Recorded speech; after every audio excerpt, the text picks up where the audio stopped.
Bonsoir à tous, merci d'être au rendez-vous pour un nouveau JT sur Monaco Info. Au sommaire, aujourd'hui, il a rouvert depuis une semaine avec un nouveau chef au fourneau. Le restaurant Elsa du Monte Carlo Beach accueille de nouveau des clients.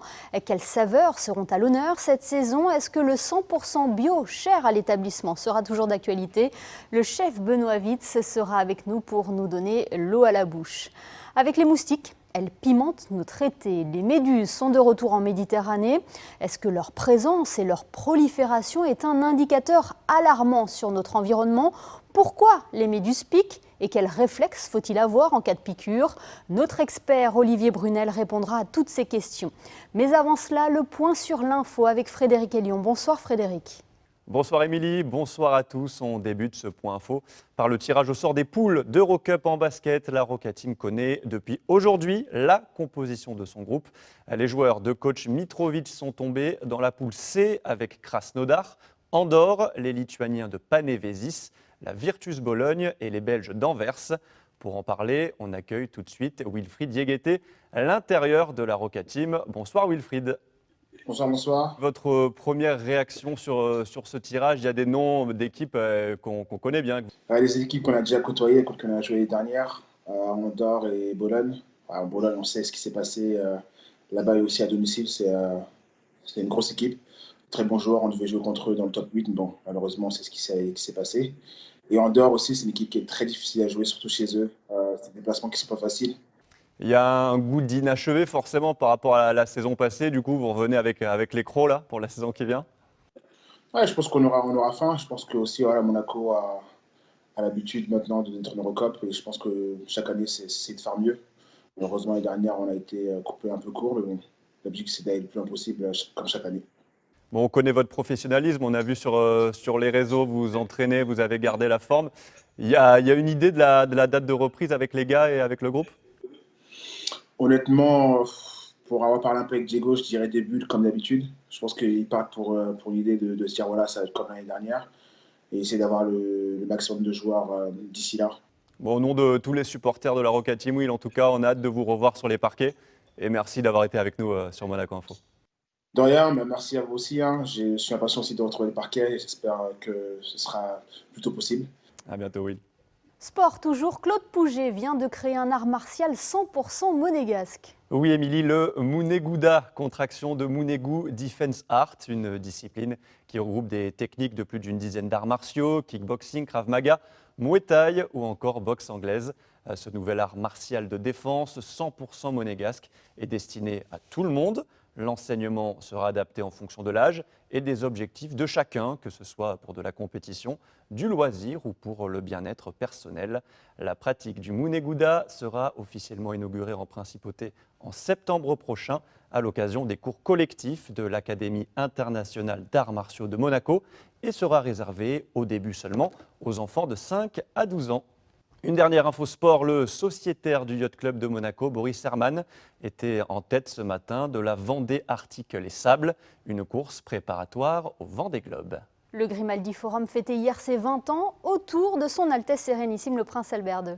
Et oui, le célèbre centre de congrès monégasque, fermé au public depuis la mi-mars, a rouvert ses portes jeudi pour un 20e anniversaire célébré en famille autour du Prince Albert II. Près de 130 personnes étaient réunies pour l'occasion. Sylvie Biancheri, directeur général du Grimaldi Forum, a pris la parole pour remercier ses équipes et pour annoncer une fin d'année chargée, beaucoup d'événements ayant été décalés et non annulés. Et qui dit anniversaire dit forcément cadeau. Le prince souverain a reçu le catalogue collector de l'exposition Monaco et l'automobile. Merci Frédéric et merci à Wilfried Diégueté d'avoir été avec nous pour réagir sur le tirage au sort des groupes de l'Eurocup. Elle a été inaugurée il y a quelques semaines. La place du casino a changé de visage. Plusieurs lieux offrent la possibilité de profiter de cette nouvelle architecture, comme le Louis XV Alain Ducasse à l'Hôtel de Paris. Le restaurant vient d'étendre son service en terrasse et c'est justement sur cette terrasse que nous retrouvons Fabien Bonilla. Oui, nous avions l'habitude de la terrasse du Louis XV qui est derrière moi. Et bien cet été, la terrasse de la salle Empire de l'hôtel de Paris est également attribuée au Louis XV Alain Ducasse, avec une capacité en plus de 25 couverts. En comptant les 2 terrasses, 45 personnes peuvent ainsi bénéficier de la vue de la nouvelle place du Casino. L'atmosphère va être le même que le Louis XV parce qu'on a gardé le mobilier, on a le même personnel, on a la même carte qu'au Louis XV. Donc c'est vraiment la continuité du Louis XV sur la terrasse à l'Empire. Voilà, on va apporter nous, notre âme, notre bonne humeur, tout ça pour faire plaisir à nos clients, pour leur faire découvrir notre carte et notre beau restaurant. Entre les 2 terrasses et l'intérieur du Louis XV, ce sont en tout 65 couverts proposés tous les jeudis et vendredis soirs et les samedis et dimanches midi et soir. Le chef du Louis XV, Alain Ducasse, propose une carte estivale. En ce moment, on a un bouillon de melon rafraîchi, citronnelle, gingembre et homard bleu. On a le légumes et condiments d'un minestrone. On a le loup de Méditerranée, tomates pourpier. On a vraiment une carte sur les produits de saison, les produits d'été. Une carte très fraîche, très féminine, qui va faire plaisir à nos clients. À l'issue de cette période estivale, cette 2e terrasse sera remise à la disposition de la salle Empire de l'hôtel de Paris. Le Louis XV Alain Ducasse à l'hôtel de Paris, un établissement qui aura marqué la carrière de notre premier invité. Benoît Witz a fait ses débuts dans ce restaurant il y a plus de 30 ans. Il est ensuite devenu, entre autres, chef de la Bastide de Moustier dans les Alpes de Haute-Provence ou du Vistamar à Monaco. Aujourd'hui, il a repris les rênes de la table étoilée du Monte Carlo Beach. Bonsoir Benoît Witz. Bonsoir. À quoi ressemblera l'Elsa avec Benoît Witz aux commandes ? Écoutez, cette année était en particulière. On va faire une cuisine, pas particulière, mais une carte plutôt particulière, c'est-à-dire très réduite, avec des changements. On fait des menus d'inspiration, on fait un menu autour du vin et des mets, donc c'est quelque chose de nouveau. Ça nous laisse vraiment une belle marge de manœuvre et on va essayer de faire plaisir et surtout étonner nos clients. C'est un luxe pour un chef de pouvoir s'approvisionner pas loin, c'est la philosophie locavore que vous aimez tant. Tout à fait, et c'est vrai qu'empreinte proche de zéro, en tout cas, empreinte carbone proche de zéro. Alors on est plus basé sur des poissons évidemment, on est sur des légumes, très peu de viande. Et puis en fait on est surtout à l'écoute du client. Cette année le client doit être mis à l'honneur comme tout le temps, mais là davantage. Voilà. Cuisiner avec la Méditerranée sous les yeux, j'imagine que c'est très plaisant pour un chef. C'est très agréable et en plus on a une vue imprenable. C'est vrai que quand on regarde la mer, ça nous inspire, enfin je sais pas moi, ça m'ouvre l'esprit, ça me fait m'évader, ça me sort aussi d'un confort. Alors on va sur les marchés, on va dans les jardins, on va ramasser nos produits. C'est ce qui me plaît et en tout cas c'est ce que j'essaie de retranscrire en tout cas dans ces assiettes avec une petite équipe cuisine et salle évidemment. Et est-ce que vous pouvez nous citer quelques plats pour nous mettre un peu l'eau à la bouche ? Oui, écoutez, en ce moment on a donc une tomate. Alors j'ai voulu décliner la tomate sur différentes manières, en cuite, en crue et tempérée on va dire. Donc ce sera un concassé de tomates sur lesquels on accueille différentes saveurs de tomates, c'est-à-dire des tomates de couleurs différentes, des variétés différentes. Donc c'est un éclat on va dire de lumière qui se propose dans cette assiette avec un basilic, un peu de citron. On a voulu mettre une gelée de tomates légèrement grillée. Voilà, donc on a des goûts, des saveurs et des textures différentes. Ensuite, on a une chose qui me tient énormément à cœur, ce sont les gamberoni de Golfe de Gênes. Donc c'est ni plus ni moins un encornet qui est garni avec des encornets, servi avec simplement du fenouil et de la tomate, un jus avec les têtes. Tout simplement parfumé, relevé, un petit peu citronné. Ensuite on a évidemment une volaille, on s'est dit tiens on va une volaille de l'arrière-pays qui est garnie avec des champignons, on a des petits haricots, on a des pommes soufflées. Voilà. En dessert nous avons un fruit rouge confit, des fruits rouges juste bien taillés, proprement servis avec un petit biscuit de gêne et un crémeux amande. Une glace verveine, enfin voilà, donc des choses voilà, qui m'inspirent et qui me donnent satisfaction en tout cas. Au bout d'une semaine, là, je trouve qu'on a bien pris nos marques. C'est vrai que pour moi c'est une nouveauté aussi de démarrer dans un endroit que je ne connaissais pas. Apprivoiser la cuisine, essayer de de transmettre en tout cas un message à mon équipe de cuisine pour que chacun y donne le meilleur de soi-même et en tout cas on essaye d'être le plus performant possible pour cette saison. Et toujours 100% bio, Benoît Witz. Et toujours en bio, exactement. On est sur des producteurs bio qui sont vraiment aux alentours tout proches. On va jusqu'à Grasse pour nous approvisionner, sinon on est vraiment dans cette région. Voilà. Aussi bien pour les petits déjeuners que pour le restaurant. Alors ce n'est pas la première fois que vous prenez les commandes d'un restaurant étoilé. L'objectif, bien évidemment, à la tête d'Elsa, c'est de conserver cette étoile au guide Michelin. Tout à fait, et je voudrais la rendre encore plus verte, c'est-à-dire que le guide Michelin décerne des étoiles vertes dorénavant pour avoir vraiment de pouvoir prouver qu'on passe de la fourche à la fourchette, qu'on puisse avoir des produits qui sont juste à côté de chez nous et les magnifier et les mettre en avant pour les servir immédiatement, qu'il y ait le moins de manipulation possible, le moins d'intermédiaires possible. Ce qu'on appelle vraiment de la terre à l'assiette en fait. C'est ça, tout à fait. Dernière question, Benoît Witz. Que de chemin parcouru depuis 1987 et l'ouverture du Louis XV. Maintenant, votre cœur est vraiment au sud, on peut le dire? Oui, vraiment. Et, depuis maintenant une bonne trentaine d'années, mon cœur bat vraiment pour le sud et même plus. C'est vrai que j'ai du mal à quitter cette région. Je suis resté longtemps dans le Var, dans le Haut-Var. Et ce qui me plaît énormément, c'est qu'on a une chance inouïe d'avoir des produits sublimes. On est dans une belle région avec vraiment des producteurs formidables. Et je pense que cette année, il faudra vraiment défendre nos artisans et encore plus cette année. Merci beaucoup, Benoît Witz, d'avoir été avec nous. Merci à vous. Parlons de toute autre chose à présent. L'annonce a été faite le 26 juin dernier. Le Monaco Yacht Show, qui devait avoir lieu en septembre, a finalement été reporté en 2021. Un coup dur pour le secteur, mais également pour l'économie monégasque. Vanessa Dessy est allée à la rencontre des commerçants et des restaurateurs de la Principauté. On s'attendait que le Yacht Show soit annulé aussi, bien sûr, mais je crois qu'on vient de passer une année de conséquences. Aujourd'hui, il faut continuer, regarder devant, et pas regarder derrière. Nous, ça va faire surtout beaucoup de tourisme en moins, beaucoup de clientèle en moins. C'est un gros pôle économique quand même, le Yacht Show, pour toute la rue ici, Princesse Caroline. Nous, on a un petit peu de chance, c'est qu'on travaille beaucoup avec les locaux. En termes de chiffre d'affaires, je dirais, c'est énorme. Parce qu'on est sur 4 jours pour le déjeuner et pour le dîner. C'est une clientèle qui est là et qui est présente. C'est vrai qu'on est bien situé. Et on a cette clientèle du midi qui est énorme, de l'ordre de, on fait 400-500 couverts. Et le soir, pareil, dans les 400-500 couverts. Ça va être très compliqué, surtout que ce n'est pas le seul événement qui a été annulé. Il y a eu aussi les Grands Prix, il y a eu aussi toutes les croisières et tous les touristes. Donc c'est vrai que pour nous, le Yacht Show, c'est très important au mois de septembre. On va faire avec. Après l'annulation des Grands Prix, le Yacht Show, c'est la deuxième plus grande manifestation de Monaco. Et c'est une perte sur le mois de septembre, je pense, de 50% des chiffres d'affaires de mon restaurant.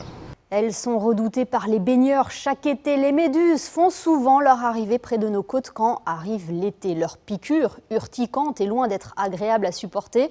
Justement, quels sont les gestes à adopter et quelle est la raison de cette prolifération de méduses en Méditerranée? Pour en parler, nous sommes avec un expert du musée océanographique. Bonsoir Olivier Brunel. Bonsoir. Où est-ce que vous êtes en ce moment? Ici, on est à côté d'un bassin dans lequel on élève des méduses qui sont nées à l'aquarium, qu'on va élever pendant quelques mois et ensuite présenter au public dans la partie vraiment visible de l'aquarium. Est-ce que ce sont les mêmes méduses que l'on retrouve en ce moment en Méditerranée? Non, malheureusement, parce que les méduses qu'on croise beaucoup en Méditerranée et dont on parle parce qu'elles nous piquent en ce moment, ce sont des pélagias. Ça nous arrive d'en récupérer en mer, de les mettre dans l'aquarium pour les présenter au public, mais on n'arrive pas encore à les élever. Olivier, comment on peut expliquer la présence d'autant de méduses sur nos côtes? Déjà, il faut bien se dire que les méduses, on en parle beaucoup en été, mais en fait, il y en a toute l'année. Par le passé, il y avait des années avec beaucoup de méduses, des années sans méduses, et puis plusieurs années où il ne se passait pas grand-chose, et puis à nouveau une année avec beaucoup de méduses, et là, maintenant, il y en a à peu près tous les ans et tout le temps. C'est lié à plusieurs dérèglements, on va dire. Le premier, c'est la surpêche. En fait, le fait de capturer beaucoup de poissons qui eux-mêmes, normalement, soit mangent des méduses, soit se nourrissent des mêmes choses que les méduses. En fait, tout ça, ça favorise le développement des méduses, le fait qu'elles aient moins de prédateurs. Il y a les facteurs de température, d'augmentation de la température de l'eau de mer, l'augmentation de la pollution, en fait, qui enrichit l'eau et qui, du coup, donne plus de nourriture aux méduses. Tous ces facteurs-là, en fait, sont favorables au développement des méduses. Finalement, les méduses, ce sont un petit peu les indicateurs de l'état de nos océans. Exactement, les méduses, c'est vraiment un bon baromètre de l'indication de l'état de la mer, puisque dans un milieu équilibré, on va dire, dans un océan équilibré, où il y a des proies, des prédateurs et un niveau de pollution normal, bas, les méduses occupent leur place habituelle et en fait ne se développent pas plus que ça. Alors c'est la hantise des baigneurs, les méduses. Pourquoi piquent-elles tout d'abord ? Alors elles piquent, en fait elles piquent pas juste pour nous faire mal, elles piquent pour se nourrir à la base, c'est-à-dire qu'elles utilisent le même mécanisme. Quand elles vous piquent, en fait elles confondent votre corps avec un poisson, avec un petit poisson ou les différentes proies dont elles se nourrissent. En fait elles ont des longs filaments qui sont munis de petits crochets et donc elles laissent traîner leurs filaments dans l'eau et ces petits crochets vont venir s'accrocher donc soit sur des proies, des petits poissons ou des petits animaux, soit, si vous n'avez pas de chance, sur votre bras. Donc voilà, évidemment, ce n'est pas intentionnel, mais ça, je pense que les gens s'en doutent. Le problème, c'est que ça fait très mal. Et c'est un petit peu c'est sa manière de se nourrir et de vivre dans l'océan. D'accord, ce n'est pas un système d'autodéfense, en fait. Non, c'est vraiment lié au nourrissage, à la recherche de proie. Une question que tout le monde se pose, Olivier Brunel, quels sont les gestes à adopter lorsque l'on se fait piquer par une méduse? Il y a beaucoup d'idées reçues. Peut-être que vous allez pouvoir nous éclairer à ce sujet. Alors, première chose, déjà, quand on se fait piquer par une méduse, ça paraît évident, mais c'est bien de le rappeler, c'est évidemment de sortir de l'eau dès que possible. Parce que quelquefois, les méduses se promènent en banc et du coup, on risque de se faire à nouveau piquer. En plus, pour éviter les risques de noyade, une fois qu'on se fait piquer, on peut éventuellement paniquer ou se sentir pas bien. Donc le mieux, c'est vraiment de se rapprocher de la plage et de sortir.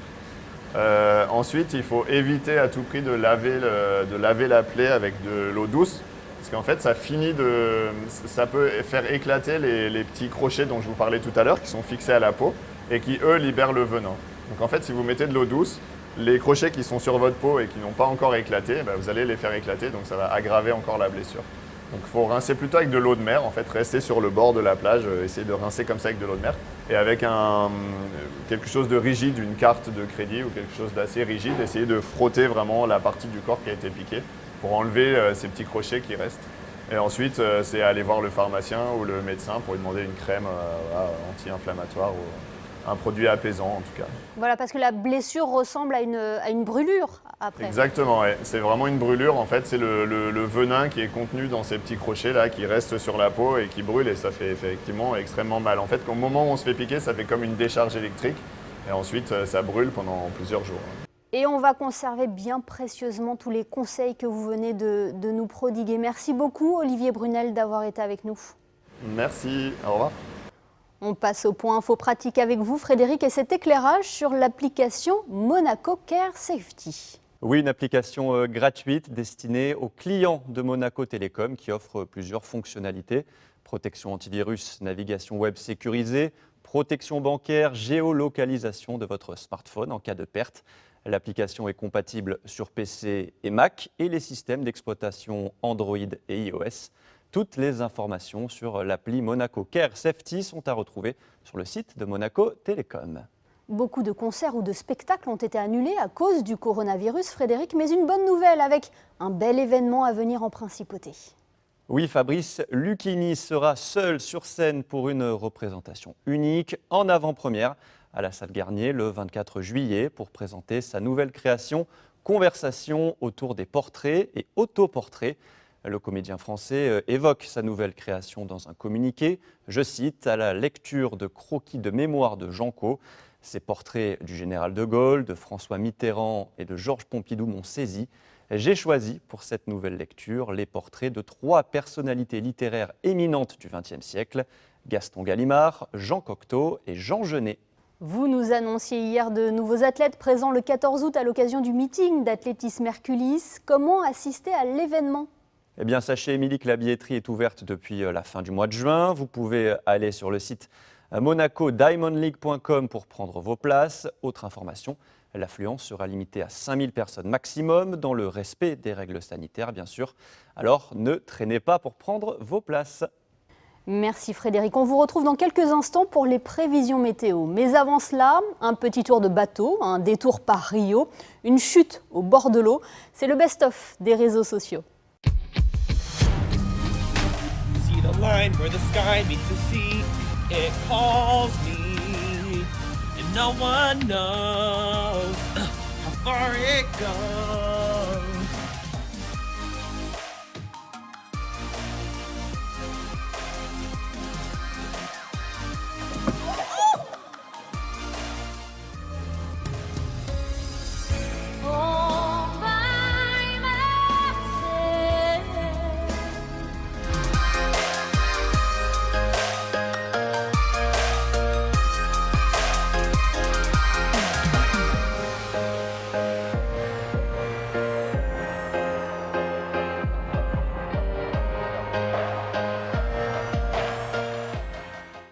Attention à la tête la prochaine fois.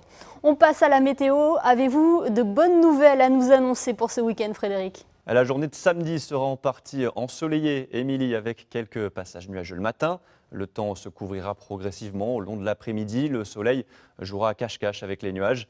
Côté température, la minimale sera de 20 degrés pour une maximale de 25. Et pour ceux qui décideront d'aller faire un tour à la plage, l'eau sera à 24 degrés. Le soleil se lèvera à 5h57 pour se coucher à 21h13. Samedi 11 juillet, nous fêterons les Benoît, Émilie. Bonne fête alors à Benoît Witz, le chef du restaurant Elsa, qui était l'un de nos invités aujourd'hui. On se quitte justement avec des clichés fort appétissants depuis le Monte Carlo Beach, des photos signées Michael Alési. Rendez-vous demain sur Monaco Info pour aborder les 15 ans de règne de son Altesse Sérénissime le Prince Albert II avec nos invités. Très belle soirée à tous.